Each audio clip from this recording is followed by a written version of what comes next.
Good morning friends, कैसे हो आप सब। आई होप आप अच्छे होंगे। मैं भी ठीक हूँ। तो फ्रेंड्स, सुबह के बज रहे हैं 9 और मैं आई हूँ टेरेस पे और आपको अपना टेरेस गार्डन दिखाती हूँ। पहले तो ये देखो, ये गुलदाउदी में देखो ये येलो कलर के फ्लावर आएंगे। मैं जब नर्सरी से लेके आई थी तब मेरे को पता नहीं था कि इसमें फ्लावर्स कौन से कलर के आएंगे। अभी देखो ये इसके बर्ड्स देखो, फ्लावर्स खिलने को ही है ये, और ढेरों फ्लावर्स खिलेंगे। एक ये देखो, एक इस ब्रांच में कितने सारे फ्लावर्स आएंगे। सब में बर्ड्स बहुत सारे आए हुए हैं। मेरे को ढेरों फ्लावर मिलने को मतलब देखने को मिलेंगे। इसमें भी देखो, और मैंने कटिंग लगाई थी उनमें भी बहुत सारे बर्ड्स आए हुए हैं। ये देखो, ये इसमें छोटे छोटे ये भी आए हुए हैं। तो फ्रेंड्स, आप मेरा जेड प्लांट का कलेक्शन देखो। पहले ये मैंने बोनसाई बनाया है, कल ही बनाया था मैंने, ये देखो। और ये दूसरा वाला जेड प्लांट, ये सब मैंने कटिंग से ही तैयार किए थे। ये देखो, आज मैं आपको जेड प्लांट के बारे में ही बताऊंगी। जेड प्लांट की केयर कैसे करनी है, इसको कहाँ पे रखना है, धूप में रखना है या इंडोर में रखना है। वैसे तो ये इंडोर प्लांट बोला जाता है। जेड प्लांट में अगर कीड़ों का किसी का अटैक हो गया तो हमें क्या डालना है, किसका छिड़काव करना है, वो सब आपको सारी जानकारी बताऊंगी। तो फ्रेंड्स, और हमें इसकी अभी ग्रोथ बढ़ानी है तो इसमें क्या डालना है वो भी बताऊंगी। तो आप मेरी वीडियो को फुल वॉच करना। तो ये तो मैंने बनाया है पीकॉक। तो पहली बात ये कि जेड प्लांट को हमें कहाँ पे रखना है। हम इसको इंडोर भी रख सकते हैं, लेकिन इंडोर रखने के बाद हमें इसको 2 या 3 दिन के अंदर 2 घंटे की धूप इसको लगानी ज़रूरी होती है। क्योंकि अगर धूप नहीं मिलेगी तो ये हमारा प्लांट 6 महीने के अंदर ही मर जाएगा। और दूसरी बात, अगर हम इसको इंडोर में रखते हैं तो ये 4-5 घंटे में धूप में अच्छे से चल जाता है। तो इसको धूप की ज़्यादा ज़रूरत होती है। फिर पानी की बात करते हैं हम, तो पानी इसकी जो स्ट्रीम होती है, ये इसकी स्ट्रीम में पानी होता है। तो इसको हमें पानी तभी देना है जब ये मिट्टी हमारी बिल्कुल ही ड्राई हो जाए। अगर हम इसको ज़्यादा पानी देंगे तो फिर ये हमारा प्लांट्स गल के मर जाएगा, यानी इसकी रूट्स ख़राब हो जाएंगी। तो आप इसको मिट्टी को देख के भी पानी दे सकते हैं, या इसको 2 या 3 दिन के अंदर, अगर धूप में रखा है तो हम इसमें 2 या 3 दिन के अंदर दे सकते हैं पानी। अब मिट्टी की बात करूँ तो मिट्टी हमें कैसे बनानी है आपको दिखाती हूँ। मिट्टी हमें कैसे बनानी है, एक हिस्सा आप बालू मिट्टी का ले लो, एक हिस्सा आप रेत का ले लो। रेत वही लेनी है जो हम कंस्ट्रक्शन के काम में लेते हैं, यानी लिपाई वगैरह करते हैं ना, जिस रेती की वो नदियों में बह के आती है, तो वो वाली रेत लेनी है। वो बिल्कुल बारीक होती है और वो हमारे गार्डन में यूज होती है। आप गार्डन सॉइल भी ले सकते हो। गार्डन सॉइल उसको बोलते हैं जिसमें हमें पहले प्लांट लगाए हुए, यानी हमारे गार्डन में जो यूज होती हो, पहले से यूज होती हो, वो उसको गार्डन सॉइल बोलते हैं। और एक हिस्सा ये बजरी हो गई, एक हिस्सा आप इसका कंपोस्ट भी डाल सकते हो। कंपोस्ट नहीं है तो गोबर की खाद भी डाल सकते हो। गोबर की खाद बेस्ट होती है इस प्लांट के लिए। बाकी मैं तो किचन वेस्ट वाली खाद भी डाल देती हूँ। आप किचन वेस्ट वाली खाद भी डाल सकते हो। और एक बात का ध्यान रखना है, आपको कोकोपीट यूज़ नहीं करनी इस प्लांट में, क्योंकि ये कोकोपीट से हमारा प्लांट ख़राब हो सकता है। तो हमें सिर्फ मिट्टी बनाने के लिए हमें ये ही चीज़ें लेनी होती हैं, बालू रेत और गोबर की खाद या कंपोस्ट। और इसमें आप थोड़ी सी हल्दी भी मिला सकते हो। ये देखो, ये थोड़ी सी हल्दी मिला ली हमने। हल्दी इसलिए मिलाते हैं कि हमारे प्लांट्स में फंगस ना लगे। आप फंगिसाइड पाउडर आता है वो भी मिला सकते हो। तो मैंने हल्दी मिलाई है। तो अभी के मौसम में इसकी ग्रोथ तो बढ़ती है, स्लोली बढ़ती है। बाकी अगर हमें ये वाली खाद इसमें डाल देंगे तो हमारे प्लांट की ग्रोथ फास्टली बढ़ेगी। तो मैं यही आज को इनको प्लांट्स में डालने जा रही थी, तो सोचा आपके साथ शेयर कर दूं। तो हमें क्या करना है, ये वाली जो मिट्टी मैंने बनाई है ये इसमें डाल देते हैं। इसमें खाद भी हो गई, इसमें हल्दी भी आ गई, इसमें सारा कुछ आ गया। ये सारी हम इसमें डाल देंगे। अभी क्या करना है, इसमें पानी नहीं देना अभी। हम खाद डालने के बाद ये सोचते हैं कि अब हमें इसमें पानी देना है, लेकिन पानी नहीं देना।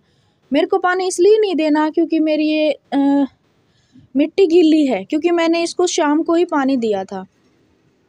अब मैं इसको कल ही पानी दूंगी, जब ये ड्राई हो जाएगी तब इसको पानी दूंगी। और ये प्लांट हमें धूप में रखना चाहिए, ये 4-5 घंटे की धूप सहन भी कर सकता है। मैंने टेरेस पे रखे हुए हैं ये वाले सारे प्लांट, और ये मेरे अच्छे से चल रहे हैं। ये भी मैंने कटिंग से लगाया था, ये भी मैंने कटिंग से लगाया था। ये देखो, इसकी स्टीम दिखाती हूँ आपको, ये देखो कितनी मोटी हो गई है, दिख रही होगी आपको। और ये सब मैंने छोटे छोटे ये जो कैन रखे हैं इनमें लगा के और फिर रिपोर्ट किए हैं इन बड़े गमलों में। तो जेड प्लांट को हमें बड़े गमले की भी ज़रूरत नहीं होती, छोटे गमले में आराम से सरवाइव कर जाता है। तो ये तो मेरे सीमेंट के गमले हैं 14 इंच के, और मैंने छोटे छोटे इनमें कंटेनर में छोटे छोटे इनमें भी लगा रखा है। तो ये देखो, ये छोटे से इसमें पोट में लगा रखा है, ये बिल्कुल छोटे से ही में भी चल जाता है। तो ये देखो, ये मैंने इसमें लगा रखा है, ये छोटा सा, ये मैंने कटिंग से ही लगाया है। तो जेड प्लांट को हमें डेकोरेट के तौर पे भी यूज कर सकते हैं, हम इसको इंडोर में रख सकते हैं, लेकिन इसको थोड़ी बहुत 2 या घंटे की धूप हमें लगानी होती है 3-4 दिन के अंदर। अगर हम इसको इंडोर में छाया में रखे रहेंगे तो हमारा प्लांट ख़राब हो सकता है, या फिर हमें इसको थोड़ी बहुत ब्राइट लाइट भी देनी होती है। तो मैं आपको दिखाती हूँ, ये मैंने बोनसाई बनाया है, ये देखो, ये मैंने बोनसाई बनाया है। काफ़ी दिन पहले मैं इसकी कट कर रही, देखो ये इसकी स्टीम देखो, ये इसकी ग्रोथ बढ़ गई थी, तो फिर मैंने सोचा इसकी प्रूनिंग ही कर देती हूँ। तो ये छोटी छोटी कटिंग्स हैं, ये मैं इसकी प्रूनिंग करती हूँ तो इसी के अंदर लगा देती हूँ। और ये देखो, प्रूनिंग करते हुए मेरा ये जो गमला है ये टूट भी गया। तो कोई बात नहीं, गमला तो और ले आऊँगी मैं, या फिर इसको यूँ का यूँ उठा के कोई अच्छे से पोट में इसको लगा दूँगी। तो ये देखो फ्रेंड्स, सब मैंने कटिंग से लगाई हैं और इसकी जो ग्रोथ है वो भी अच्छे से चल रही है। और ये देखो, ये भी मैंने इसमें कटिंग से लगाया है, ये वायर की हेल्प से मैंने ऐसे गोल बनाया है, लेकिन इसकी भी काफ़ी ग्रोथ हो चुकी है। तो इसको भी मेरे को धागे की मदद से ऐसे बांधना पड़ेगा ताकि मेरा ऐसा बन जाए। और ये कटिंग जो निकलती है वो इसके अंदर ही लगा देती हूँ। तो ये कटिंग मेरी बहुत काम की है। तो ये छोटी छोटी कटिंग भी मैं लगा देती हूँ, ये लग जाती है। तो ये कटिंग तो हम अलग गमले में लगा लेंगे जब इनकी ग्रोथ अच्छे से हो जाएगी। और ये भी मैंने कटिंग से लगाया है। तो ये सारे मेरे कटिंग से तैयार हुए जेड प्लांट हैं। जेड प्लांट थोड़ा कॉस्टली मिलता है, अगर हम नर्सरी से लेके आएंगे तो हमें 100 या 150 रुपये का मिलेगा इतना सा।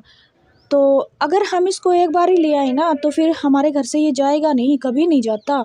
इसकी इतनी मोटी स्टेम भी हम लगा सकते हैं। तो मैं इसकी कटिंग भी आपको ऐसे लगा के दिखाऊंगी कि कटिंग को कैसे ग्रो करना है और मिट्टी कैसी होनी चाहिए। तो फ्रेंड्स, ये मेरे जेड प्लांट के कलेक्शन हैं सारे जो मैंने छत पे रखे हुए हैं। तो ये देखो, ये सब मैंने कटिंग से लगाए हैं, और भी दिखाती हूँ आपको कटिंग से कैसे लगाती हूँ मैं, कहाँ पे लगा रखे हैं। तो ये देखो फ्रेंड्स, ये ऑयल कैन में ही लगा रखा है, मैंने आपके साथ कई बार शेयर भी किया था। अभी सर्दियों का मौसम है, इसकी जो पत्तियां हैं थोड़ी बहुत ऐसे पीली पीली होने तो लगेंगी, बाकी इसमें ऐसे कोई डरने वाली बात नहीं है। आप इसको जो पानी देना होता है वो देख के और चेक करके ही दो बस। अगर पानी ज़्यादा देंगे तो हमारी जो पत्तियां हैं इस प्लांट की वो गलनी शुरू हो जाएंगी, यानी पीली पीली होके ख़राब होना शुरू हो जाएगा। तो ये देखो फ्रेंड्स, ये इसमें भी मैंने लगा रखा है। तो मुझे आपको कटिंग लगा के दिखानी है, तो कटिंग मैं यहाँ से लूँगी। देखो, यहाँ से मैंने कटिंग ले ली इसकी, ये कटिंग मैंने ले ली। और कटिंग लेने के बाद हमें क्या करना है, इसको ऐसे ही नहीं छोड़ना, यहाँ पे हमें हल्दी पाउडर लगा देना है ताकि हमारे जो कटिंग कटा हुआ पार्ट है उस पर फंगस वगैरह का अटैक ना हो। कटिंग मैं किस में लगाऊंगी, ये देखो, इसमें लगाऊंगी। ये छोटा सा मेरे पास पॉट था, इसमें नर्सरी से लेके आई थी, इसमें प्लांट आया था। तो जैसा ये वाला पॉट है इसमें मैंने कटिंग से लगाया था, तो इसमें भी मैं कटिंग से लगाऊंगी। ये मैंने वेल ड्रेन मिट्टी तैयार कर रखी है पहले ही, गोबर खाद इसमें मिला रखी है, किचन वेस्ट वाली भी मिला सकते हैं। ये पहले ही मैंने मिट्टी तैयार कर रखी है, ये मेरी बिल्कुल भुरभुरी ही मिट्टी है। तो कटिंग लगाने के लिए हमें क्या करना होता है, पहले जो नीचे नीचे की सारी जो पत्तियाँ और जो स्ट्रिंग होती हैं इनको हमें हटा देना है। ये देखो, ये मैं सब हटा रही हूँ, नीचे नीचे वाली इनको हमें कट करना है। अब हमें क्या करना है, अब मैं आपको एक चीज़ दिखाती हूँ। ये देखो, इसमें ये जो होते हैं ना नोड एरिया, इसमें नोड एरिया होते हैं और यहाँ तक हमें मिट्टी में दबाना होता है, तो यहाँ से ही हमारी रूट्स निकलेंगी। तो हमें क्या करना है, हमें ऐसे ही लगाना है और इसको अच्छे से दबा देना है। अब ये मेरे पास और कटिंग है तो इनको भी मैं लगा दूँगी। ये पत्ते हटाने हैं बस नीचे वाले और इनको ऐसे ही मिट्टी में गाड़ देना है। छोटी छोटी कटिंग भी इसकी लग जाती है। तो आप सोच रहे होंगे अभी मौसम नहीं है कटिंग का, लेकिन मैंने बहुत सी कटिंग लगाई हैं और मेरी कटिंग लग भी जाती हैं। तो कटिंग लगाने के लिए सबसे मेन चीज़ होती है मिट्टी। तो मिट्टी हमारी कैसी है उसके अकॉर्डिंग ही हमारी कटिंग लगती है। तो ये देखो, ये मैंने सब लगा दी। तो ये देखो फ्रेंड्स, हम इस पे रोज़ ऐसे छिड़काव तो कर सकते हैं, बाकी इसमें अगर पानी देना हो तो मिट्टी चेक करके ही देंगे। तो फ्रेंड्स, कई बार इस पे मिलीबग का अटैक हो जाता है। इंसेक्ट का तो कम ही होता है, लेकिन इस पे मिलीबग का हो जाता है। तो उसके लिए आप कोई भी फंगिसाइड या कोई भी पेस्टिसाइड बना के इस पे छिड़काव कर सकते हैं। तो मेरे पास एक दवाई है इका, उसका पेस्टिसाइड बना के और उसका छिड़काव कर देती हूँ। और या फिर आप हल्दी पाउडर का भी कर सकते हो। हल्दी पाउडर को उसमें मिला के पानी में अच्छे से और उसका भी कर सकते हो। या फिर आप प्याज के छिलके होते हैं जो हमारे किचन से निकलते हैं, प्याज के छिलके हों या फिर लहसुन के छिलके हों या फिर मिर्च वगैरह जो कट करते हैं, वो तीनों को मिला के प्याज, लहसुन के छिलके और मिर्च को हम पानी में भिगो देंगे एक रात के लिए। और फिर जब वो अच्छे से पेस्टिसाइड मिक्स हो जाएगा तब हम उसको ऐसे बोतल्स में भर के इस पे छिड़काव कर सकते हैं। तो फ्रेंड्स, ये मैंने छिड़काव तो सब प्लांट में कर दिया है। यहाँ टेरेस पे पहले तो आवाज़ नहीं आ रही थी, लेकिन यहाँ पास पे कंस्ट्रक्शन का काम चल रहा है, इसलिए वहाँ पे ऐसी आवाज़ें आ रही हैं, तो इसलिए मेरे को रिकॉर्ड करना पड़ा। तो फ्रेंड्स, मैंने इन प्लांट्स में सब में छिड़काव कर दिया और ये मेरे बहुत ही हेल्दी प्लांट हैं। और ये मेरा छोटा सा टेरेस गार्डन है। ये देखो, ये यहाँ पे रखे हैं और उधर मैंने ये फ्लावर्स वाले प्लांट रखे हुए हैं जो मैंने शीट से ग्रो किए हैं। तो ये कुछ प्लांट मैंने टेरेस पे रखे हुए हैं, ये भी अलग अलग बोटल्स में लगाए हैं, फ्लावर्स वाले प्लांट हैं। और ये छोटी छोटी, ये दिखाऊं आपको, ये छोटी छोटी कटिंग मैंने लगा रखी हैं और ये मिनी गार्डन बनाया था। ये देखो कितनी हेल्दी हैं, ये आपको दिख भी रही होंगी। ये मैंने छोटी छोटी कटिंग लगाई थी और अभी थोड़े दिन पहले ही इनको लगाया था। ये काफ़ी अच्छी ग्रोथ कर रही हैं। इनमें भी थोड़ा पानी छिड़क देती हूँ। और ये देखो, ये मोस्ट रोज लगाए थे, इनमें पाइप वगैरह को कट करके। तो अभी तो ये सूख गए हैं, फरवरी में फिर से हरे हो जाएंगे। आपको मेरे ये प्लांट कैसे लगे? अगर अच्छे लगे हों तो लाइक करना, चैनल पर न्यू हो तो सब्सक्राइब करना और शेयर करना। मिलती हूँ नेक्स्ट वीडियो में। बाय।